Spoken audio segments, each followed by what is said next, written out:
हिमाचल प्रदेश विधानसभा के शीतकालीन सत्र के दौरान शुक्रवार को विधानसभा में लैंड सीलिंग एक्ट संशोधन बिल पास करवा दिया गया। भाजपा की तमाम आपत्तियों के बाद भी इस एक्ट को सिलेक्ट कमेटी को न भेजकर जन विरोधी कदम सुक्खू सरकार ने उठाया। हमारी उस संस्था के प्रति श्रद्धा है, हमारी आस्था भी है। हमने कहा मदद करने का रास्ता निकालना ये जरूरी नहीं है कि आज ही इसी वक्त निकालना है। आओ हम बैठते हैं।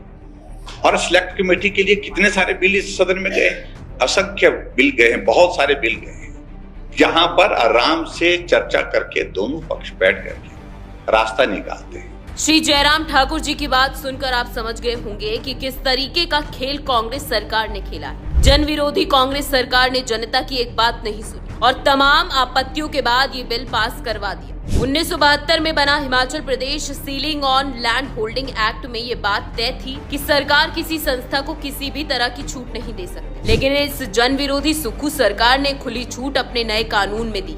आइए आपको समझाते हैं कि किस तरह से सुक्खू सरकार ने एक धार्मिक संस्था के कंधे का सहारा लेकर अपने वोट बैंक को साधने का प्रयास किया। मामला राधा स्वामी सत्संग व्यास चैरिटेबल ट्रस्ट का है। उनको अपने सेवा कार्य के विस्तार के लिए जमीन की आवश्यकता थी। ट्रस्ट के लोग काफी समय से मांग कर रहे थे, लेकिन सुक्खू सरकार ने एक विधेयक के जरिए उन लोगों को खुली छूट दी, जिससे दुरुपयोग होने की आशंका ज्यादा बढ़ गई। नए पारित विधेयक में ये व्यवस्था है कि कोई भी धार्मिक संस्था चाहे जितनी मर्जी जमीन खरीद सकती है। इस पारित विधेयक में हिमाचल के हितों के दुरुपयोग होने की पूरी संभावना है। हम आज इस बात के लिए कह रहे हैं कि जल्दबाजी मत करिए।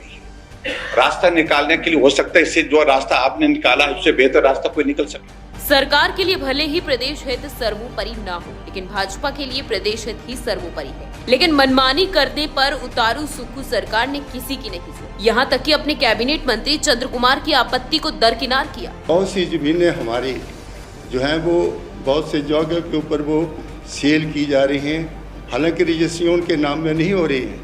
वो हमारे आदमी को पकड़ के रजिस्ट्री कराते हैं और वहाँ पर ज़मीन खरीद करके बैठ जाते हैं और हम लोग भी बड़ी श्रद्धा के साथ उनको मिलने के लिए जाते हैं। तो हमारा सोचने का है कि अगर आप स्पेसिफिक कोई एरियाज़ के लिए कोई इस एक्ट को ला रहे हैं तब तो मनशा ठीक है। अगर आप इसको इन वाइड पर्सपेक्टिव जो है वो बहुत सी एजेंसियाँ उसमें आ जाएंगी, बहुत से तरह के लोग आ जाएंगे, जिससे आगे के लिए हिमाचल प्रदेश की जितनी भी ज़मीनें हैं, और मैं देख रहा था इसका दायरा भी बढ़ाया जा रहा है। कैबिनेट मंत्री चंद्र कुमार भी मान रहे हैं कि सरकार ने कुछ लोगों और अपने वोट बैंक को फायदा पहुंचाने के लिए ये कदम उठाए। भाजपा सुक्खू सरकार के इस जन विरोधी कदम का हर स्तर पर विरोध